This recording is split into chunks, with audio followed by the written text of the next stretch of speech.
Hey guys, welcome to another episode of What Mark Spins, my vinyl collection series. Today I'm going through the C's, so let's get this thing started. So kind of a running thing in this episode is that most of these happen to be like older classic records, starting off with The Cars, Shake It Up. If you ever wanted to get into like that late 70s, early 80s power pop, new wave stuff, then The Cars are like a seminal band. You might know their frontman Rick Ocasek also as the guy that produced Weezer's Blue album, Green album, and Everything Will Be Alright in the end. That's what he did after The Cars initially split up. While I wouldn't say this is better than their first two records, it's probably a good starting point, honestly, because it's very transitional between their earlier and latter periods. Like, you got songs like Cruiser and even the title track, which are more in that rock-based style, but then you got stuff like I'm Not the One and a couple other songs on here which are just total 80s synth pop. And I feel like if you listen to this, you can kind of get a good grab bag of everything and just kind of decide what era to go into from there. And something that kind of gets overlooked is that, so The Cars had two lead singers basically. Rick Ocasek sang some stuff, and then another member, Ben Orr, sang some other stuff. Now, Ben Orr sings a lot of the stuff on the back half, and it can get pretty experimental at times. Like the song A Dream Away is like 6 minutes long, and the last song, Maybe Baby, kind of gets into some weird territories. So yeah, if you're just looking for some good classic 80s pop rock, power pop, all that kind of stuff, check it out. Next up here is Chicago. So this is a band that gets a lot of flack, and not without good reason. They put out some pretty crap adult contemporary stuff in like the later 70s and 80s and stuff. This is not one of those. This is one of their first records from, I believe, 1970. This is basically the opposite of all those really boring singles they put out later on. A couple of these tracks go into like these multi-part suites that go on for like 10 minutes.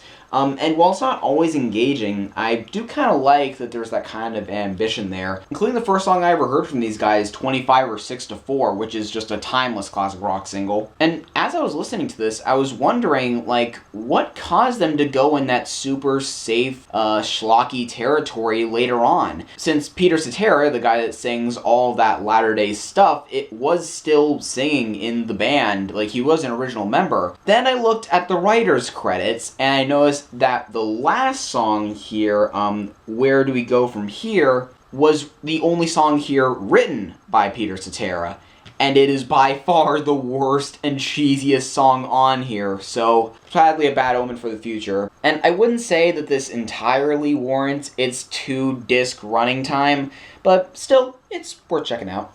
Next up, we got Eric Clapton's Slow Hand. This is another kind of classic rock record, so I'm not going to repeat myself too much. Yeah, this is definitely one of his more well-known solo albums from the mid-70s. It's got a few classic singles on it, like Cocaine, Wonderful Tonight, Lay Down Sally, which are unfortunately placed as the first 3 tracks on this thing, but, you know, there's some stuff worth checking out on the back half, too. It's got Eric Clapton's very distinct, bluesy guitar playing style. Got a nice gatefold here. And not much else to say from that, but yeah, good record. Next up is the only newer record in here, Coheed and Cambria's The Afterman Dissension. Even though I heaped praise on The Color Before the Sun for actually making sense from a lyrical perspective, and probably being my favorite album of theirs to date, musically, this is a fantastic record, and even in the concepts, like, it's produced some awesome artwork here, and as we can see from the little insert, it's very nicely designed. I kind of like to show that off. This thing's just full of really great, catchy prog rock and hard rock songs. Even with the more like traditional hard rock stuff like Century the Defiant and The Hard Sell. Even to some of like the most infectious pop songs of 2013 like Away We Go and Number City. Oh my god, Number City. I'll never release my heart. And Dark Side of Me has got like a nice R&B thing to it. This thing is really all over the place, and it's made a lot better for it. So yeah, Coheed and Cambria, The Afterman Dissension. Shut up, prog snobs. It's good. It's good! Okay, next up are my Alice Cooper records, starting off with Killer. I don't know why, but this guy's just always been one of my favorite classic rock musicians to kind of go back to. I guess because he's created such like a distinct style over the, 45 years he's been around. This is definitely one of the more widely renowned Alice Cooper albums. It's one of the earlier ones from 1971. It's got singles like Under My Wheels. You can definitely see more of the early 70s and late 60s like psych rock influence in this record at times. Like the third track here, Halo of Flies, is like 9 minutes long. All the way to songs like Dead Babies. They're just downright haunting. But I guess what I really like about Alice Cooper when compared to that other like early hard rock stuff when they were starting to go a little darker and when like metal was starting to be a thing, is that there's a sense of humor to Alice Cooper's stuff. Like, even when there's super dark subject matter and it is meant to kind of tug at you,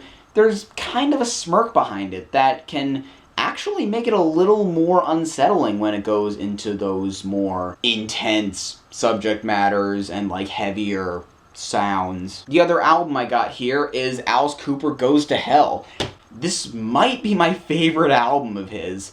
I just think it's really underrated since this is from the mid-70s. I believe it was the follow-up to Welcome to My Nightmare, so it was one of his first after kind of going solo away from the band. And here's when I think that personality of the Alice Cooper character is really fleshed out, because this is just a full-blown concept album about, well, Alice Cooper going to hell. You see it right there in the name. All with this nice framing that it knows its protagonist is a complete douchebag and just milks it for all it's worth. And again, there's a nice kind of tongue-in-cheek thing to some of these songs, like You Gotta Dance, which is kind of his stab at disco / kind of satire, to Give the Kid a Break, which goes into some really like complex theatrical territory as he's actually negotiating with the devil about being returned to Earth. Probably the most well-known song here is I Never Cry, which was like his last big hit for a long time. One line I gotta point out is in the song Go to Hell,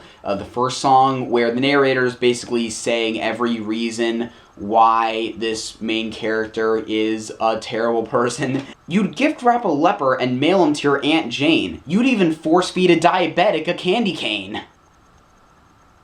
You son of a bitch. I'm not going to go full like dissection of this, obviously. This is just a vinyl video. This is just one of my favorite like 70s hard rock albums at this point. It's a blast to listen to. And last thing here I'm going to say real quick is a 7-inch of Clones. This is a single from 1980. And 1980 basically found Alice Cooper going new wave. This is definitely being one of the better examples of it. And the last record I'm going to be showing you guys today is Creedence Clearwater Revival, the concert.